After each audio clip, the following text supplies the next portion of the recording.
अस्सलाम वालेकुम दोस्तों, तुसी वेखदे पे हो पाक पत्रकार ते मैं तुहाडा दोस्त अहमद फराज। दोस्तों सब तो पहले रिक्वेस्ट है चैनल को सब्सक्राइब कर लो, फेसबुक वाले बरावीर बहुत अच्छे पेज को फॉलो कर लो। किसी बरावीर को अच्छी नस्ल की गाय चाहिए होवे बाएतमाद और भरोसे नाल परचेज कर सकता है। लोकेशन अड्डा बुंगा हयात, तहसीलो जिला पाक पतन शरीफ।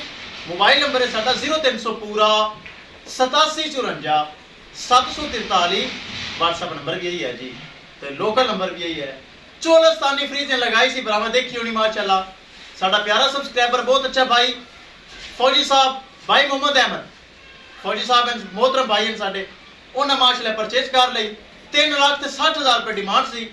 थोड़ा बहुत प्यार मुहब्बत करके जो कि होता है फौजी साहब ने कहा परचेज करे। अल्लाह ताला भाई मोहम्मद अहमद नसीब विच करे। कैमरामैन साहब गड्डी नंबर एक चीज़ करो क्लियर तो करो लो ले चलो जी। अल्लाह ताला मालिक दा नसीब करे। फौजी मोहम्मद अहमद साहब ले चलो जी, ले चलो माशाल्लाह। चोलस्तानी फ्रीज इन चेक करो माशाल्लाह। ब्रीड एवर जानवर तुहाडे भरा फराज कोल हुंदा है। किसी भरा नूं वीर नूं अच्छी नस्ल दा जानवर चाहिए होवे बाएतमाद और भरोसे नाल परचेज कर सकता है।